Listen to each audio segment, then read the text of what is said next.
guy sitting in the front row is. Good evening. Going to call the Lake Elmo City Council meeting for Tuesday, July 1st, 2025 into order. Please stand with me for the Pledge of Allegiance. Pledge allegiance to the flag of the United States of America and to the republic for which it stands, one nation, under God, indivisible, with liberty and justice for all. Thank you. First order of business is approval of the agenda. Is everybody okay with the agenda? Anything add, take away? If not, I'll entertain a motion. Move to approve the agenda as written. Second. All those in favor in approving of the agenda, please signify by saying aye. Aye. Agenda is hereby approved. This evening, we'd like to celebrate firefighter Brian Johnson. If Chief would go to the podium for a presentation. Good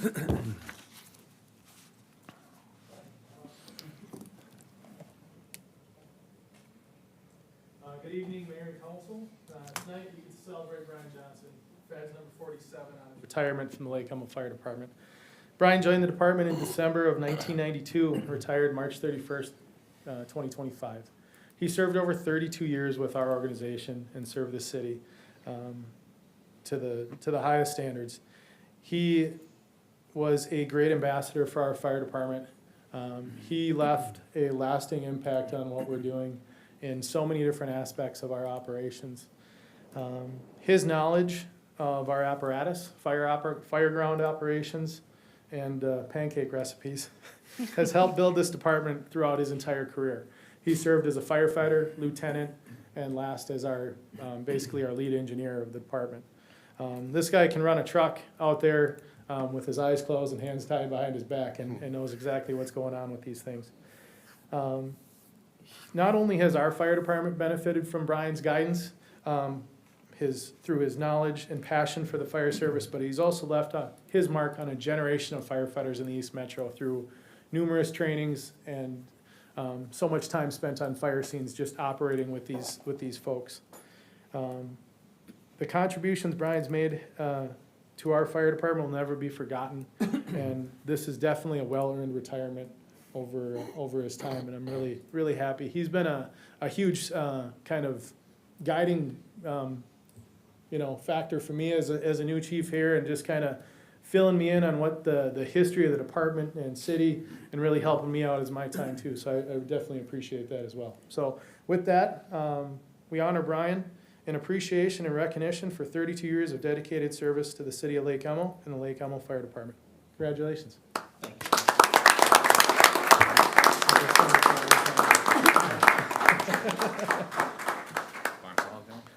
Julie's in here. We're gonna get some photos of it.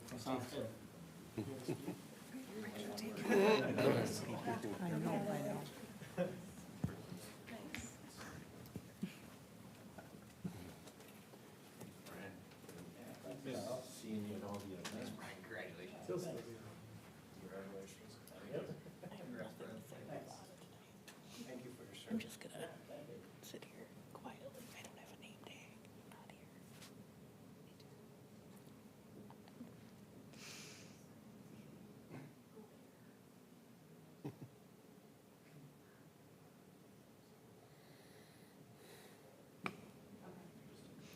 Congratulations, Brian.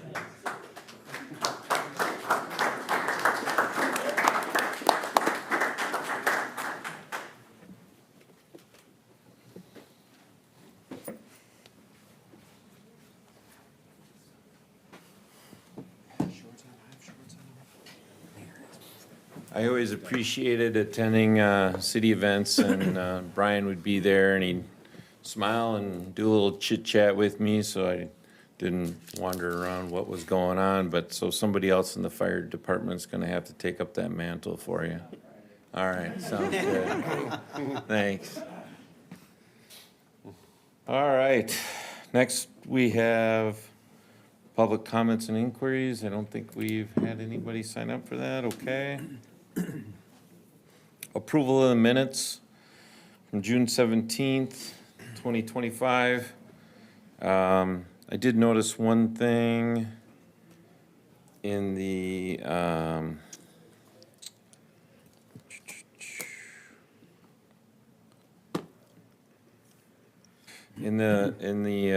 approved resolution number 2025-045, that motion passed on a 4-1.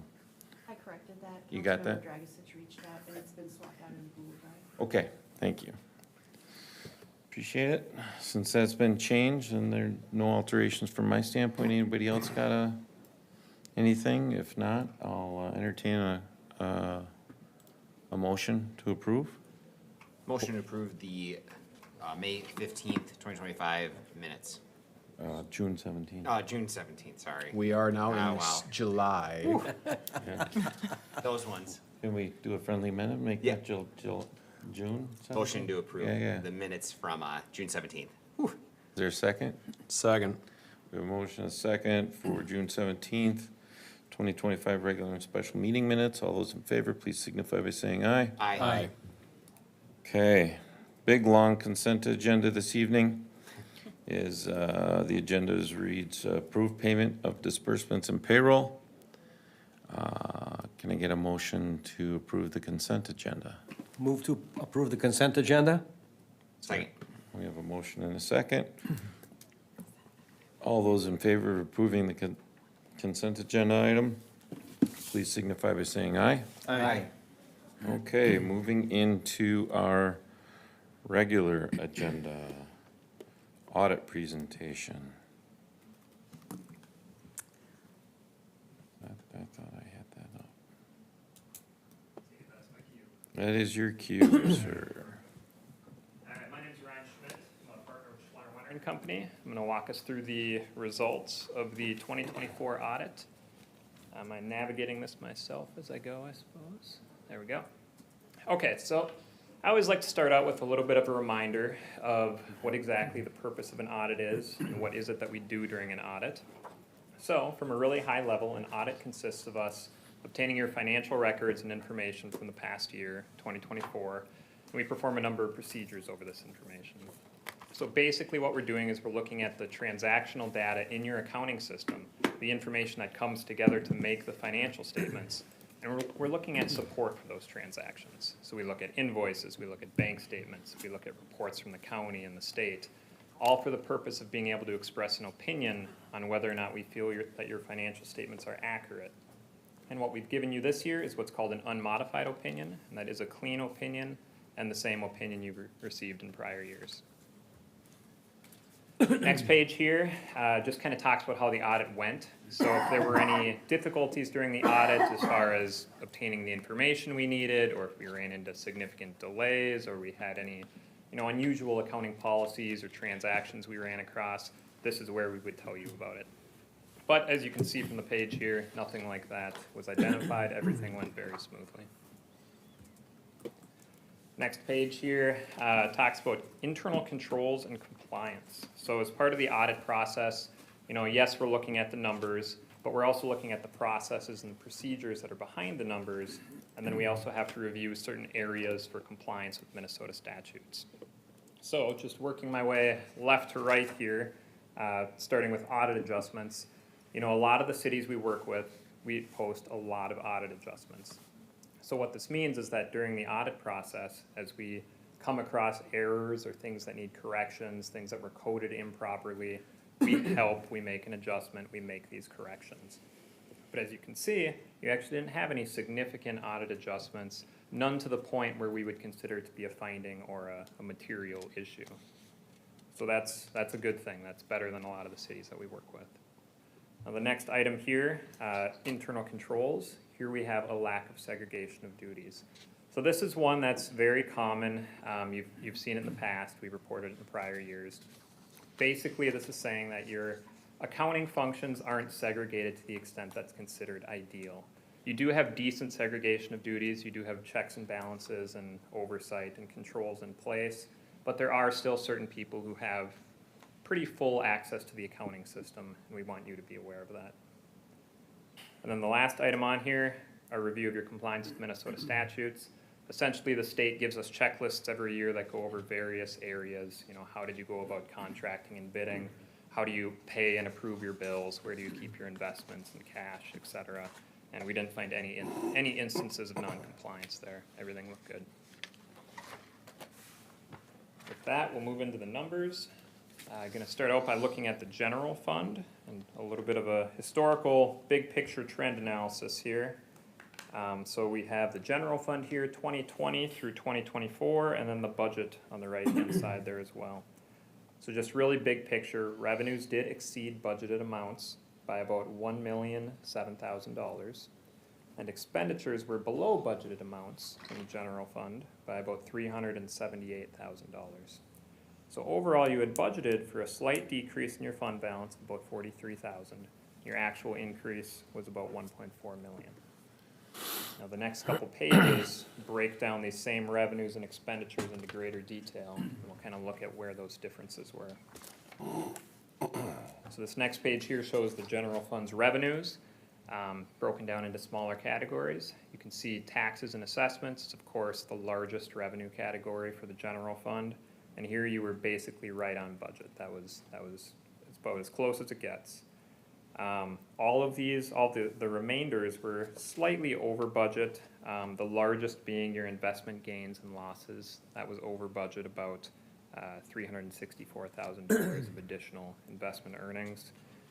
Intergovernmental, which is essentially your state aid, your state funding, over there by about $267,000. And then charges for services, you know, zoning, plan check fees, et cetera, over budget there by about $140,000. Next page, same layout, but looking at expenditures broken down into greater detail. Almost every category here you were under budget. The largest being under public safety. Here you were under budget by about $264,000. That was driven almost entirely, in fact, more than entirely by building inspection costs. So that was the driving factor there for that budgetary difference. On the left-hand side, the other one that stands out just slightly is the general government category. There you were under budget about $90,000. The rest were pretty close. Next page, still looking at just the general fund. We have the unassigned fund balance at the end of the year as a percentage of next year's budgeted expenditures. So you have a policy in place to set a target floor or minimum fund balance here for approximately 50 to 60% of the following year's budgeted expenditures. You can see you did have an increase this year and you're up to about 130%.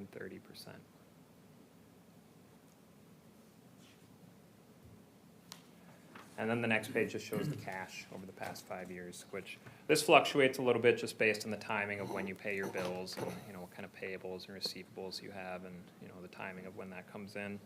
So, but that held pretty steady compared to last year. All right, with that, we'll move away from the general fund, take a quick look at a couple of your other funds kind of lumped together in larger categories here. So you have numerous funds in your full financial statements, but we're going to look at all of your debt service funds in aggregate, as well as your capital project funds in aggregate. Debt service activity here was pretty typical, pretty much what you would expect. Revenues from taxes and assessments, expenditures are your principal and interest payments on your debt. Overall, an increase in fund balance there of about $651,000 for the year. Capital project funds, this fluctuates a lot more from year to year just based on the nature of the funds, whatever projects you have going on. The revenues here consist primarily of state funding, and about $1 million of park dedication fees are wrapped in there as well. Expenditures, that's your capital projects, the costs for whatever projects you had going on, that's $7.1 million. That was mostly the 2024 street and utility project and the Hudson Boulevard improvements, along with various other projects. Then the other sources you see there, about $5.5 million, that's the 2024A bond issuance and some transfers from other funds. So overall, an increase in that category of about $1.6 million. And then the next page just shows the cash in both of those categories over the past 5 years. Debt service doesn't fluctuate a whole lot. That's basically what we would expect to see. and capital projects. That jumps around a little bit based on the timing of when bond proceeds come through and then when those, the cash is actually spent. There you had an increase of about 2.9 million for the year. With that, we'll move into your enterprise funds, your water fund, sewer fund, and storm sewer fund. The first slide here, looking at your water fund, the graph focuses just on operations. So this does not include some significant revenues from connection fees and any state grants, et cetera. This is basically just charges for usage and then the operating expenses. So operating revenues went down by about 415,000. You can see 2023 was a little bit of a spike, and that decrease was mostly due to changes in consumption, water usage. Operating expenses also went down just slightly, about 22,000. And then the non-operating items that you see there, that non-operating revenue of 8.4 million, a good chunk of that, about 3.6, is developer contributions.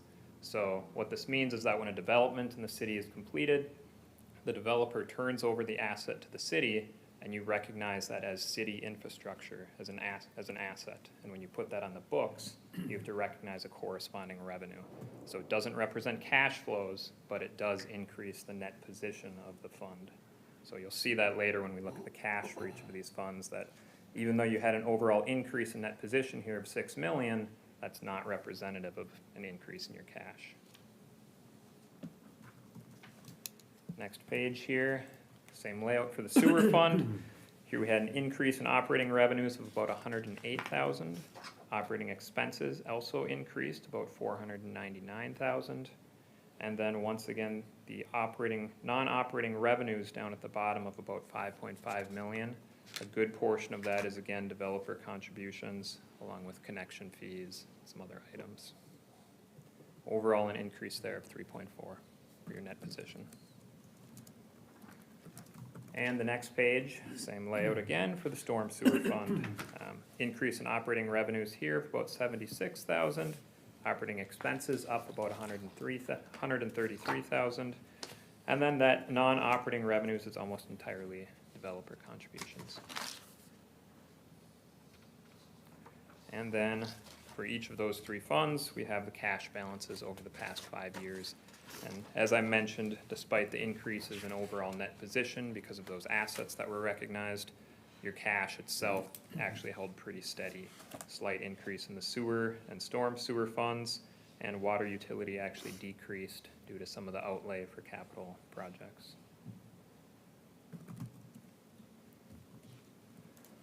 And then we have just a few slides here that look at everything really big picture wrapped together for the city as a whole. So this is the city-wide assets, blue being current assets, cash, receivables, things that are more short-term, and then red being your capital assets. And really the biggest change here is just the recognition of additional assets, whether it be from developers or the amounts that you've actually invested into projects. Next page. Same layout, but looking at the citywide liabilities. These have actually held very steady compared to the prior year. Actually, your debt balance decreased just slightly, which is just about the only change that's shown here. And then on the following page, we have both of those shown in more of a linear fashion, and then the green is the net between the two, so you can kind of see on a net basis what's happening here. Now, of course, most of that upward trend you see in that green line is due to the capital assets and not actual liquid cash that's available. And then finally, just two slides here that show your future debt payments based on debt that was outstanding at the end of the year. So this is really just informational for you. So this isn't showing debt balances. This is showing the amount of principal and interest that's due each year until all of the debt is paid off. So the first page here for governmental funds, this is debt that's being financed primarily by property taxes and special assessments. And then the next page is your proprietary fund debt, your water, sewer, storm sewer funds.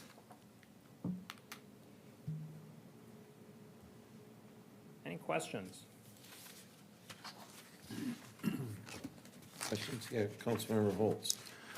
Thank you, Ryan, for all of that. Question on the water revenue side. I recall having this conversation before, but did you see something similar from other cities because of summer '24 being a wet summer, therefore people purchased less water?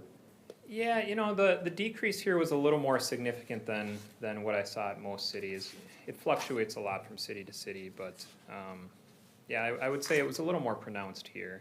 But it did look like 2023 was a bit of a spike here compared to previous years. And it was a dry Yeah. summer. Yeah, so I don't know if it's the billing structure, some cities, kind of change the structure up with watering lawns and that sort of thing, or maybe for industries, they have, for the businesses in town, they have a different rate structure, so it's really hard to compare to different cities. But, yeah, All right, thank you. yep. Anyone else? Thank you. Thank you.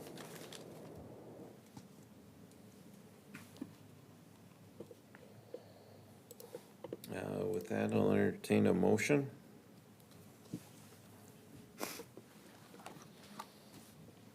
To accept the 2024 annual comprehensive financial report. Move to accept the 2024 annual comprehensive financial report. Support. We have a motion and a second. Discussion. Councilmember Holtz. Kudos to staff and for, obviously, Ryan and your staff for helping us.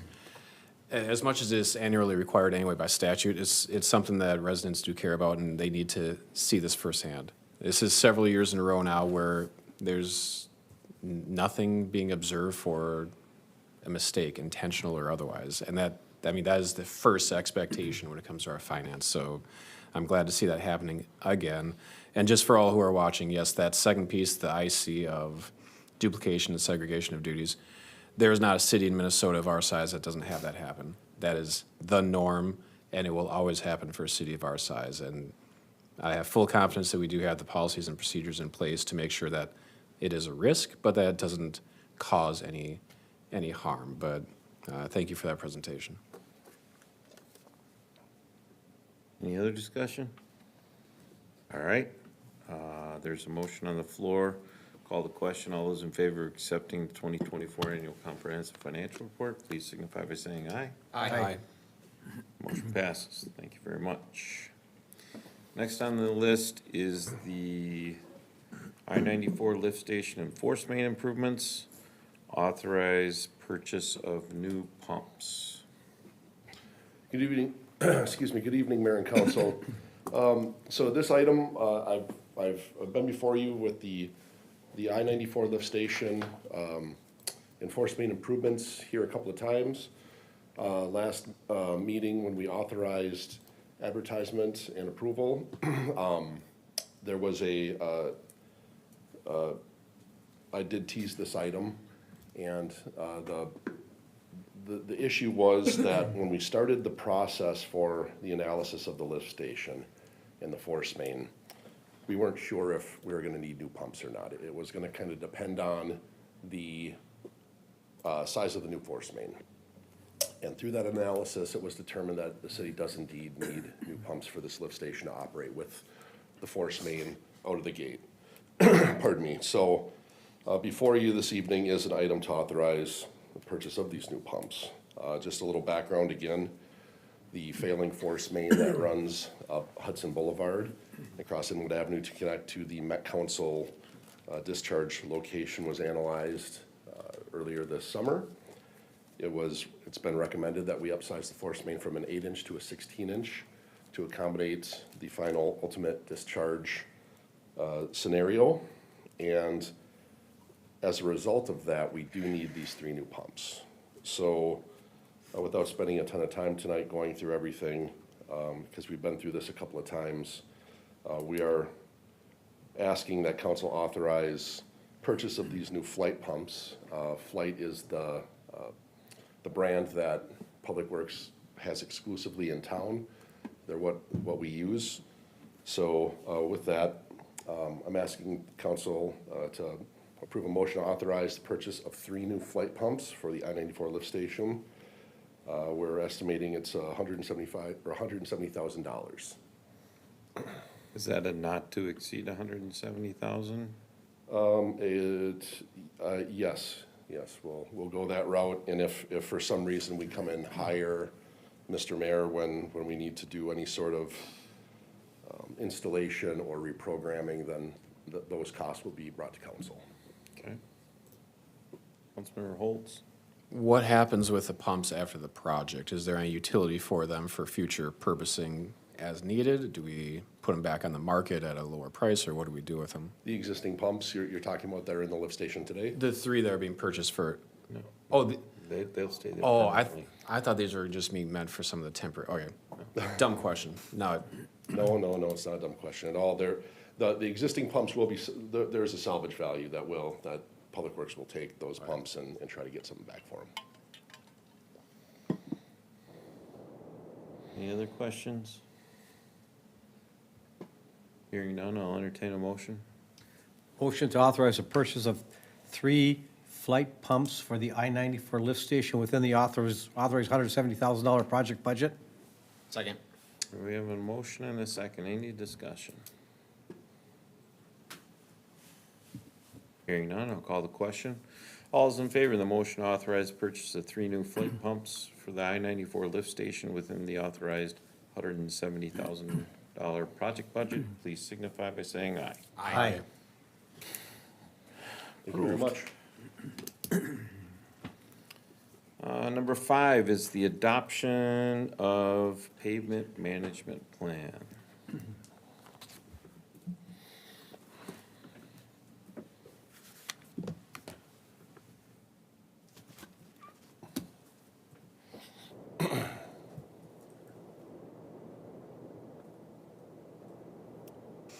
Good evening, Mr. Mayor, Council.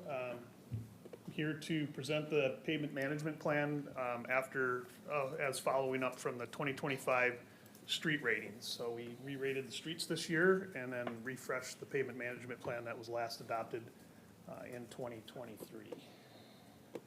So just quick history, the city first rated all of the streets in 2012 using a manual recording system and cartograph.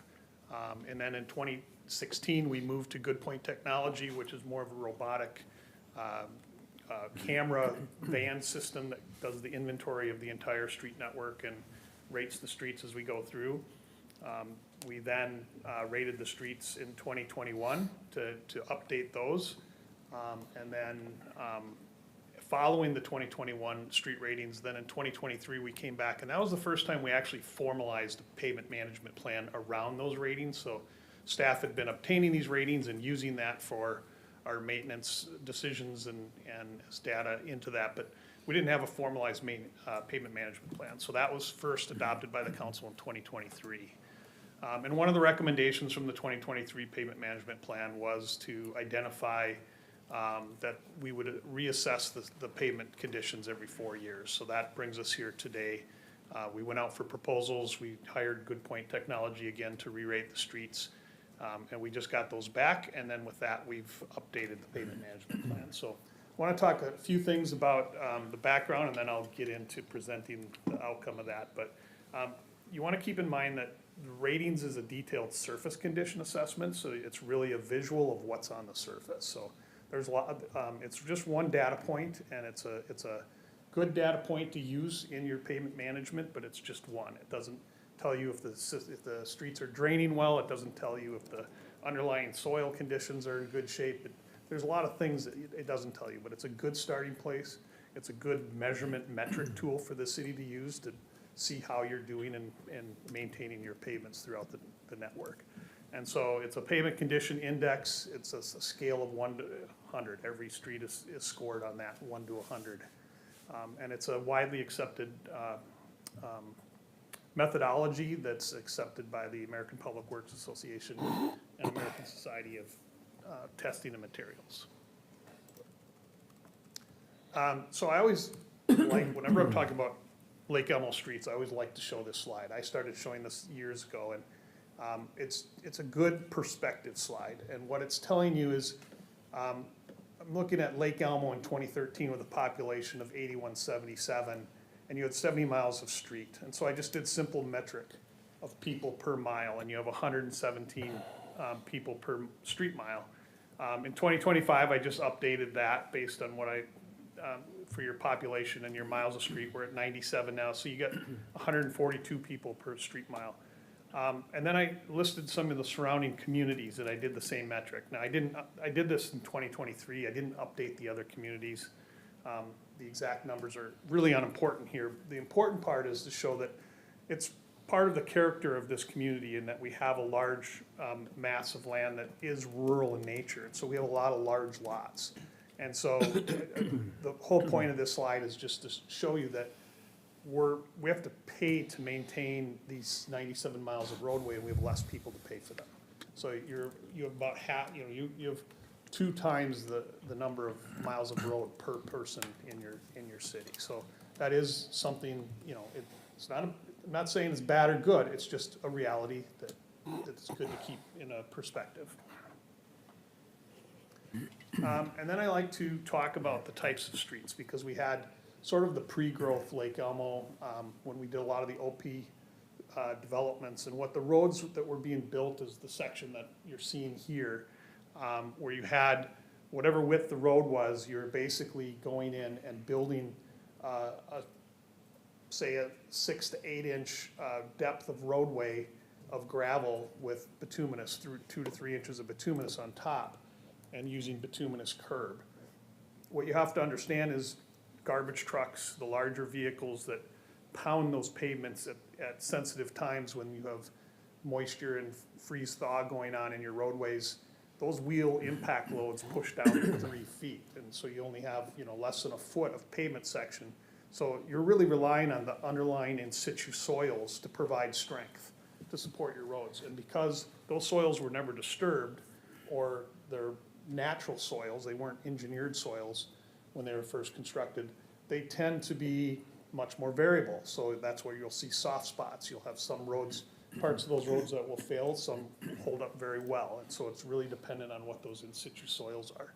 And so even today, when we come back and we tell you we're doing a reclaim or a low cost reclaim, we're still only cutting that top 8 inches and putting a roadway back on there. Now, over time, hopefully the road, any movement in those roads are settling and stabilizing, and hopefully they give you more life the second go around.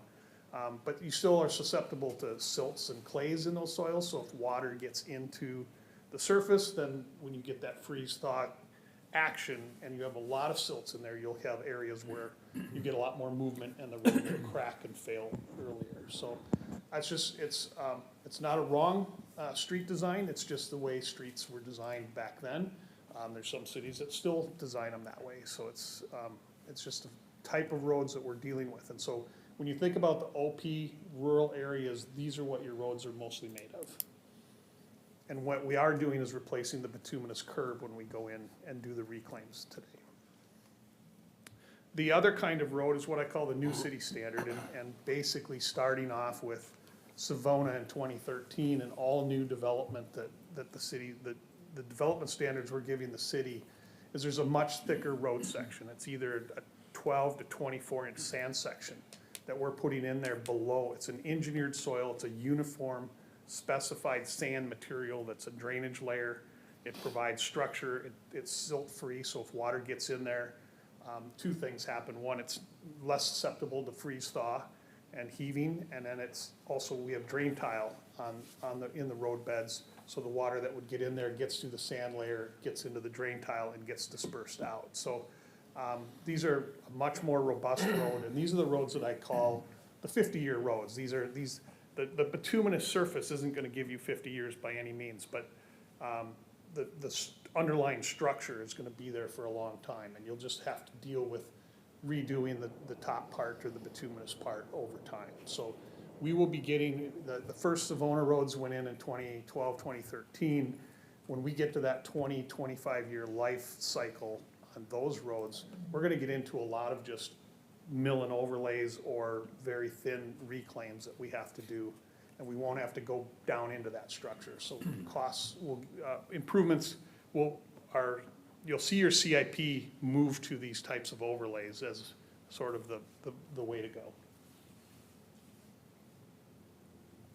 So on to where are we at with our current pavement condition report. I'm putting them side by side here.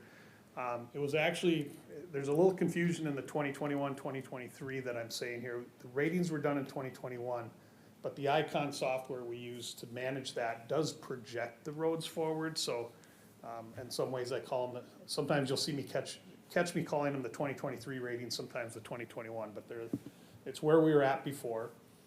And this is putting the roadways in the different buckets. So we have these categories of the PCI category, anything at 85 to 100 we call excellent.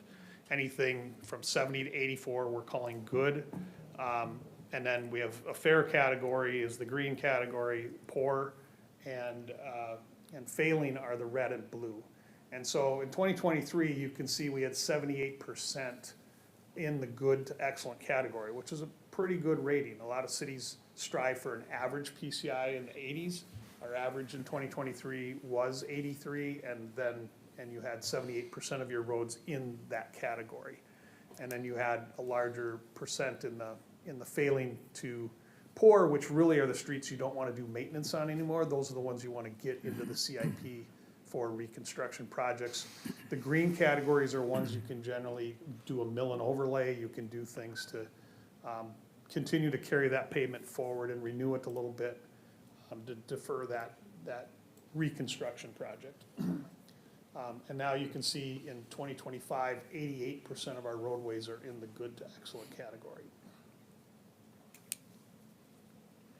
So on a map, again, I put the two maps side by side. It's a little maybe hard to read. Hopefully you can kind of, the red is designed to try to pop out to you as the failing roads. But again, it doesn't do any good if you live on the failing roads to see that the overall city's 88, right? So it's if there's still a few neighborhoods that we need to get to. You can see on the 2021 rating map over in the northeast corner, there was a lot more red. We've now done those projects. Those were our 2023, 2024 street improvement projects. So those neighborhoods are now been addressed.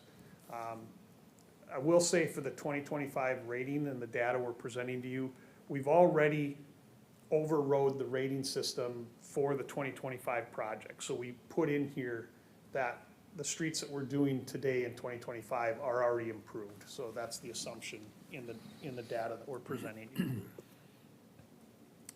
The other thing that's notable that pops off here when I review these maps is, again, this is a surface rating. So this is a computerized system, cameras looking at the surface of the road.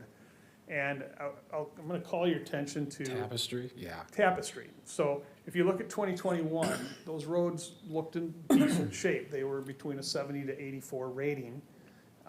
And now you skip to 2025 and all of a sudden you see a failing road already. So what happened there? I'm sorry, I got these in the wrong order, but that didn't work.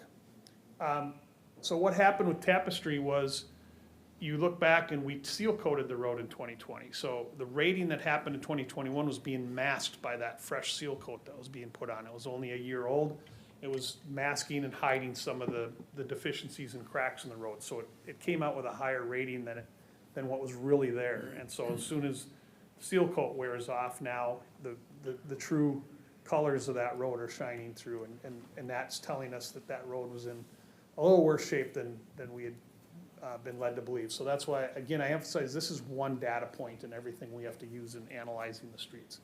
On the flip side, if you look up at Sanctuary, Sanctuary back in 2021 showed failing roads and roads in the lowest categories. And now they actually look in not too bad a shape in 2025. Well, they just got a seal coat last year. So they're now being masked. So you do have to look at other things like age of pavement and so forth. So the age of pavement in Tapestry was a 2005 construction. Sanctuary was a 2006 construction. They're both coming due soon, and they do show up in your CIP. And so we'll probably discontinue doing future maintenance to them till we get to those reconstruction projects. I think it also shows you that a little bit of the preventative maintenance that you do. It also buys you some time. Will buy you some time and extend the life of that pavement a little bit longer before you need to get into that. That's correct. mill and overlay. Correct. So, you're not supposed to read this, but in this pavement management report that we are publishing, there's an inventory, I think it's 9 pages long, it's every street segment with the actual rating in there, so that's part of the document that's being published. And then in that current condition report, we do a summary of the high level.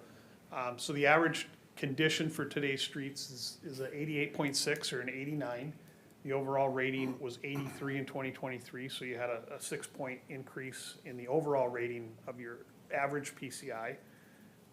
If you look at the historical, right there, you can see we've gone from 73 in 2016 up to 89, so we're continuing to improve that number. And then other network PCI indicators, we do the same average PCI, but we break it down by street type a little bit for your benefit. And you can see the local streets, increased from 82 to 87. The collector MSA roadways increased from an 82 to a 90. And then we break it down by roads with curb and without curb. That also speaks to kind of where they are in the city for the rural nature or newer areas. And that's where you see the biggest change. You see the roads with curb, which are your newer designs, have concrete curb. You're at a 96, and the roads with no curb, mostly due to age, are at a 74.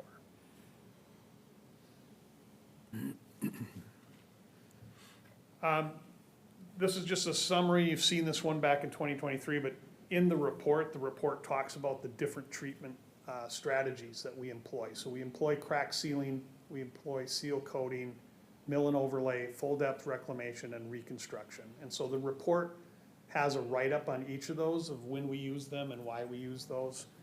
It also reports, and we updated the average cost, so you can see from a seal coat down to a reconstruction how the costs progressively get more expensive on a square foot basis. And that's been that's been updated as well. And then this is this is straight out of MnDOT manuals and things like that, pavement life cycle, that talks about the importance of street maintenance. And it really just shows you the life of a street over a 26-year period, how it's following a deterioration curve, and when that pavement needs to be renewed. And if you don't do anything, this is what happens to your pavement. It just deteriorates to 18, 19 years and then needs to be reconstructed. And then this is that same curve if you are committed to a series of crack sealing, seal coating, and overlays on a periodic basis, how you can extend that roadway's life. So that's the whole purpose of the whole pavement management plan and programming that we're embarking on. And then this is the maintenance schedule that we adopted in 2023. We did not change that in this report. So it starts with that new street standard versus the open space development roadway standard is a little bit different, but you can see it's crack sealing in year 3 once you have a new pavement surface, and then crack sealing and seal coating, and then making sure you're crack sealing every 3 years. The one thing I will say is the science around this is changing all the time. There's lots of cities experimenting with different things. We're continuing to watch and monitor what other people are doing, what kind of success they're having or not. And the one thing we find in Lake Elmo that we do often is, even though it says seal coat every 6 years after that first one, the first one in 3 years, and then it's every 6 years after that, it's actually quite frequently that we go out there and we drive those streets the year before it's due for the seal coat, and we back off and we only crack seal. So we're seeing, when you seal coat over a seal coat, we're seeing less or diminished success, and sometimes it's just not needed. Sometimes that first seal coat is holding well and doesn't need another one, and sometimes the other one can do more damage than good. And then other times we're seeing a lot of success out of doing that seal coat. So we have this schedule that we're following, but that's when we're looking at, we go to program that road, but then we do back off some of them and don't do the second seal coat if it's not deemed to be needed, based on a visual inspection at that time. Just a question, I know one thing that something in the industry is looking at is pavement rejuvenators that get done like the same year or the fall of the wear course. Just in the advent of construction of the pavement and the heat of it that comes out burns off some of the emulsion from it, or at least that's the theory in place, and then the rejuvenator is supposed to insert that back into the pavement. I know that there's been some research on that, but it would be nice to see if that actually, I have done the research on it, but if that actually does help. I know that there are some, I think Woodbury's maybe done a little bit of it. I know I saw a street being done in Edina with it. It would be nice to see if there's any, in place Yeah. of the crack sealing in the third year, if that gives us any life Right. or the seal coating in the third year gives us any extra life on that. It would be. And there's several of those different techniques that are being tried. We're trying to give it some time to watch how they perform Yeah, over the I next think- several years after we're aware of some of the communities that are doing some of this stuff, so. Yeah, I think We're letting them be the guinea pig. pig. That's prudent, but yeah, just something to look at. Yeah. We also found that we're having more success with our seal coats than some of our neighbors, and I think part of that is that trap rock we use instead of the P rock, and it's just a good spec that seems to hold up. So we're seeing some of the same stuff other communities are that are backing away from it, but not to the degree they are. We're still seeing more benefit out of the seal coat than others. So pavement management, you look at your maintenance, but it also rolls into your CIP. So published in this pavement management plan is also the 10-year CIP. This is not an adopted document by any means, but this is the 2026 to 2035 CIP that we've turned in for this year for council review. You'll see the presentation on that next workshop. But we did do some adjustments based on getting the data back just last month for the 2025 street, Tapestry being an example of that. So there was some shifting of priorities a little bit. We sat down with Public Works and we looked at where we were at and moved things around a little bit. And so we break it down into three categories. The light blue is basically your neighborhood streets. The orange color is the collector MSA streets, and then the green is not our streets, it's county cost participation. So that's just us paying our share of whatever the county's doing. And in the lower left-hand side, that's the summary of the numbers. So the total 10-year cost that we turned in now is 47.6 million. 2 years ago, that was 61.5 million, so it's coming down a little bit with less projects projected in the next 10 years. And then you can see it broken down by that local street, the collector street, and the county cost participation categories. So they're all down a little bit from what they were 2 years ago. And then we have the estimated MSA funding over the next 10 years is about 12 million.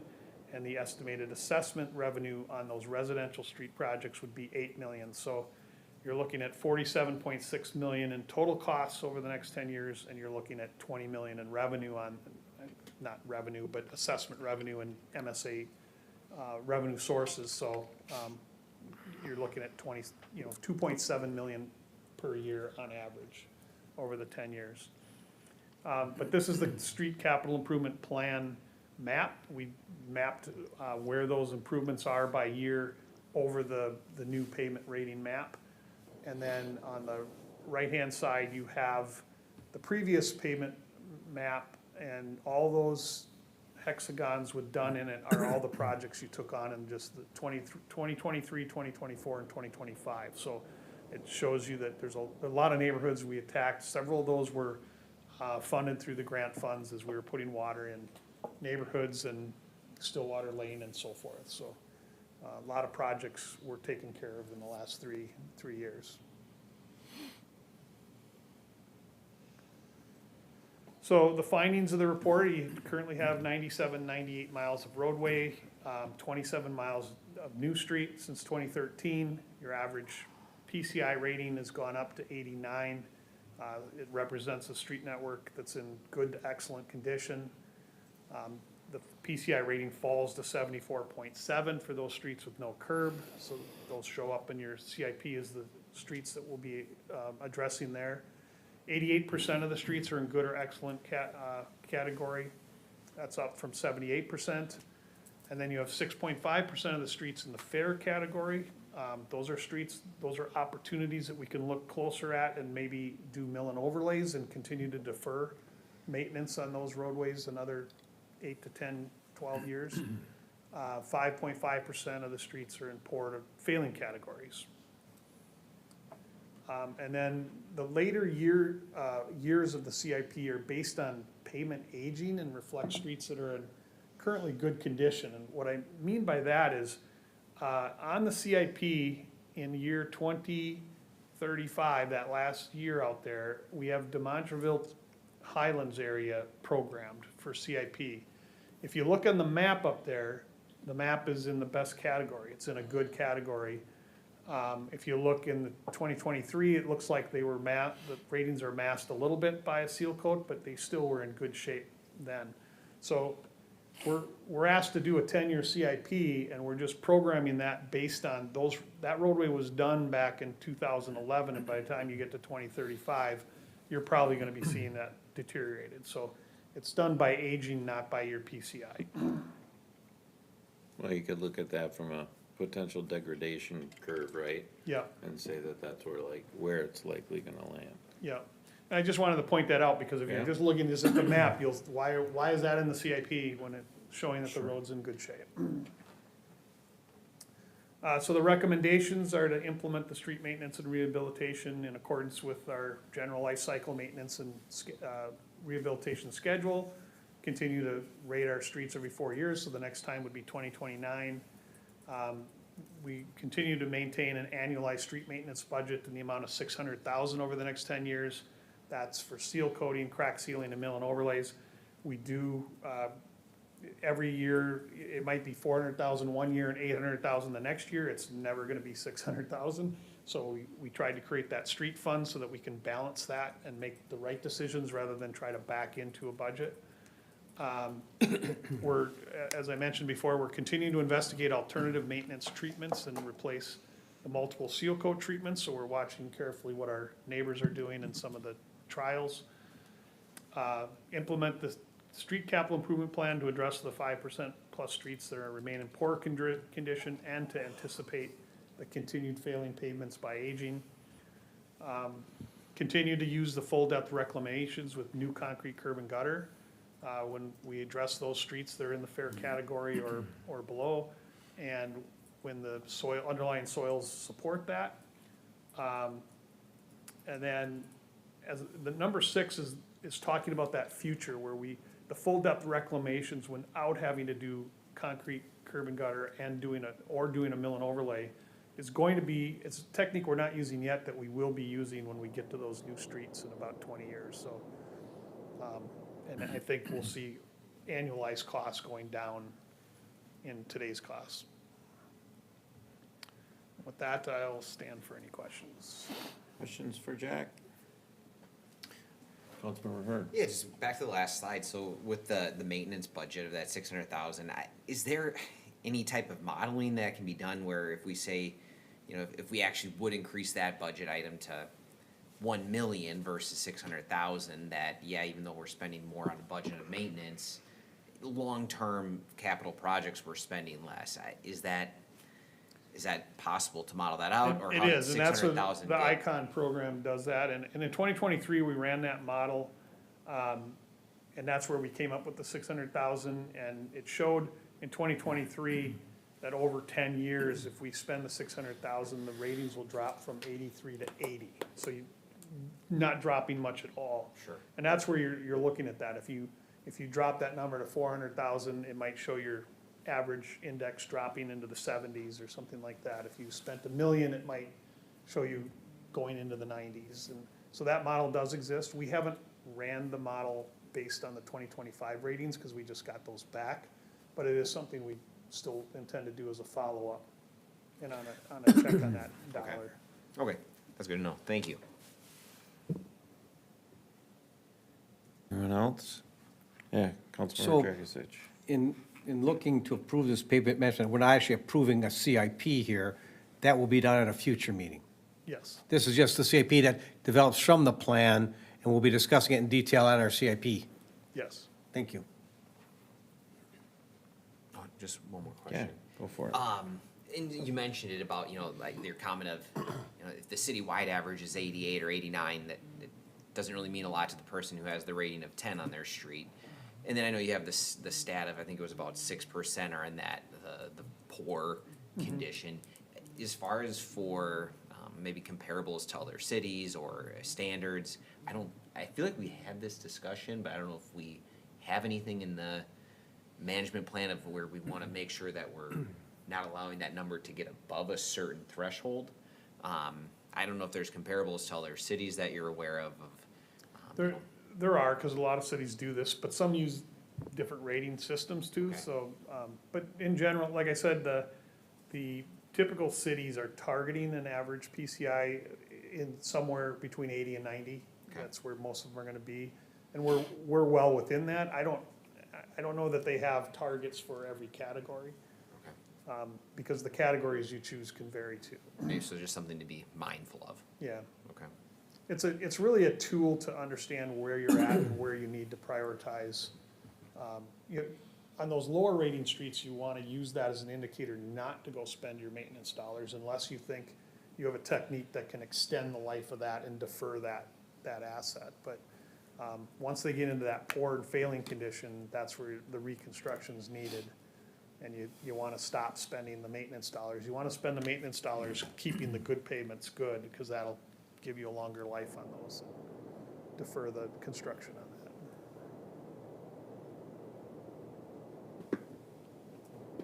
Okay. All right, with that, I'll entertain a motion.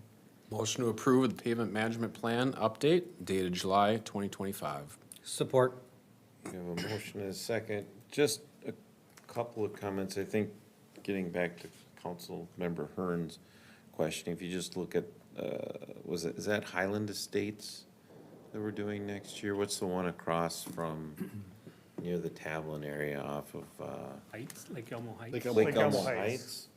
Shows that that's really fallen apart, right? So that's on the list to bring that back up, and then next year it'll show good. And I don't know that cities generally say we don't wanna be above something, they don't wanna be below, 75 or something like that, and it all depends on, that's really a policy decision that the council can take up to and say, we're okay with 75, 80, 85, whatever, so.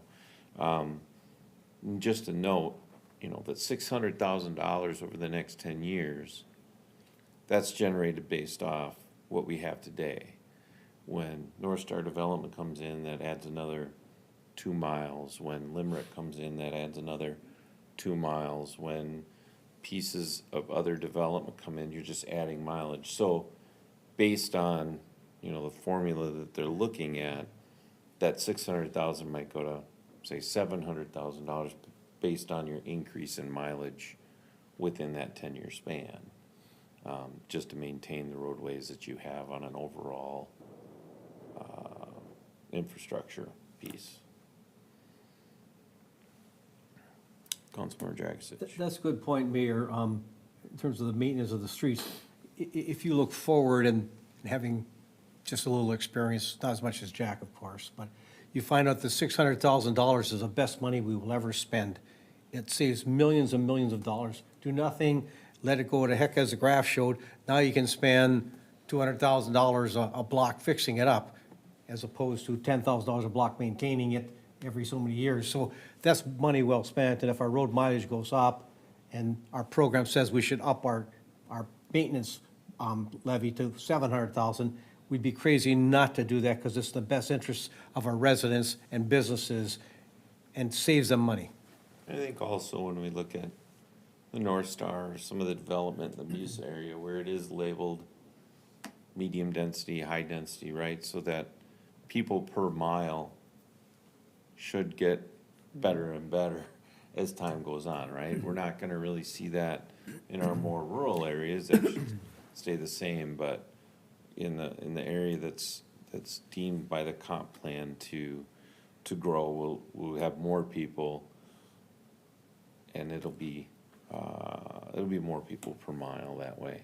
It'll bring the metric down. Yeah, it'll be the over time. metric down. So, I think that's a good thing in our favor with regards to the pavement management plan as well. Councilmember Holtz.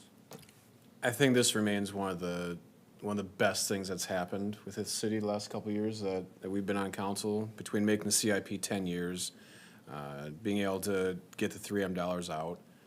This is such a long-term value gain to have this program, to be able to show the numbers in an objective way, to know that the dollars are being used to save money in the long term, and to have objective information we can tell residents, here is how those dollars are used and why, in a sequential formula, year by year.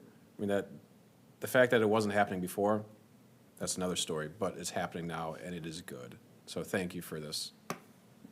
Any other discussion? Yeah, I think this is great. You know, maybe my question, I wasn't trying to say that I think it should be less. If anything, I'm No. thinking if, potentially more. For me, I see that graph being a non-engineer, and to me, it looks like, well, why do we even stop the maintenance? All of a sudden it drops. Like, why do we stop there?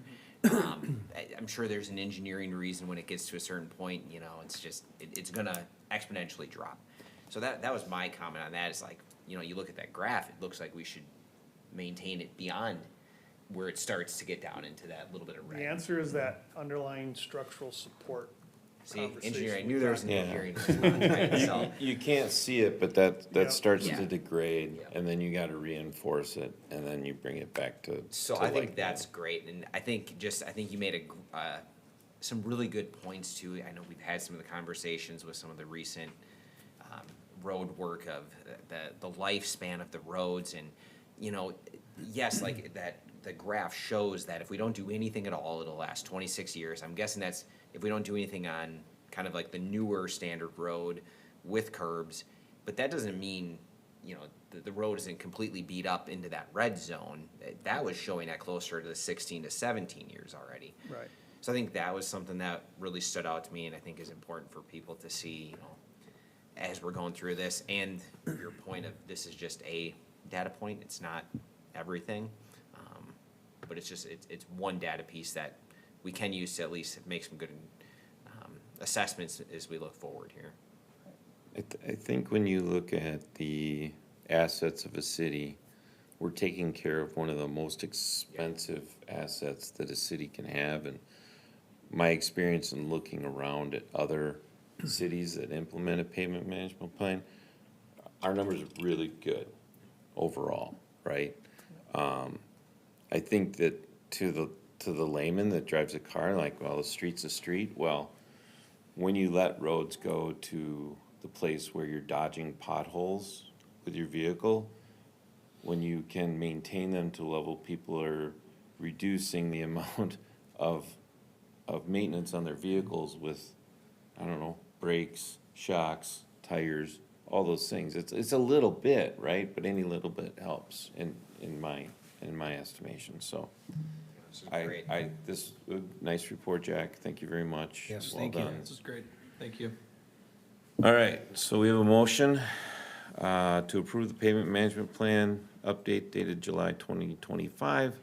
All those in favor, please signify by saying aye. Aye. Project management plan's adopted. Council reports. Councilmember Dragisich. No report. Councilmember Holtz. The July 4th Kids Parade, I'm sure you'll talk about as well, will be on July 4th. And I just wanted to mention that, because this has been every year, it's growing and growing, just like Light Up Lake Elmo. But it needs to be known that those events do not happen without volunteers. And Connect Lake Elmo is the reason, along with our staff, with the fire department, along with Public Works, along with law enforcement, why these events happen. So please, when you see messages out there saying, hey, there's volunteer opportunities, please read those, please pass it on. There's always going to be opportunities, whether it's for this event, whether it's for Light Up Lake Elmo, whether it's for other things as well. Please take the time to look at those messages Because again, these events will not happen without volunteers. So please don't presume that others will do it if you don't. Please take the time if you are able. Thanks for that. Last week, I was able to attend League of Minnesota Cities with staff. It was well done. It was nice to hang out with most of them. No, all of them. I'm just joking. There was some good lessons there and breakout sessions. And it was good just to create some camaraderie amongst the staff. I did receive an email this afternoon from a scoutmaster, so I just wanted to give out a shout out to the fire department for hosting Mr. Melender and his staff for showing them some first aid. He thought they'd kind of get maybe, a little bit of a dog and pony show. But he said that the firemen went beyond his expectations. He was very happy. And I think that sometimes those things go unnoticed to council and staff because we're not there. We don't see that happening. And so I just wanted to give a special shout out based on the email because we don't always get those emails that are nice and complimentary, right? So when we get them, I like to showcase that. So thank you very much. Councilmember Hearn. No report. No report. Well, just. Staff. Yeah, just wanted to echo what the mayor said about attending the league conference. So thank you to the council for, investing in our professional development. And thanks to the staff that went because while we were there, the work did not stop. So I know they had extra work when they got back. That's it. Julie? Anything? No? Director Powers? Well, 2 is close, we've had it on every day now, we just fine tuning some hiccups, maybe tomorrow. Okay. Chief? We have just a few more days left of our paid-on-call recruitment. We hosted an info session tonight that was well-attended. We had about 15 people come by tonight. So applications close next Monday, the 7th. All right. No report? No report. No report? No report. So the parade is, I just got to ask the parade, you're putting me on the spot. Hang on a second. What time? Hang on. I'll be in trouble with my wife since she's been putting a lot of time and effort into this.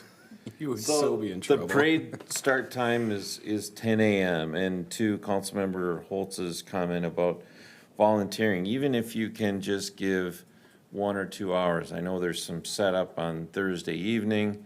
And again, I know that Director Powers and Chief Kalis and the Sheriff's Department have been involved to make sure that we have, a safe route, that we've got signs up for things that are closed. We just, I know that they need some face painting help, otherwise kids won't get their face painted if somebody wants to volunteer for that.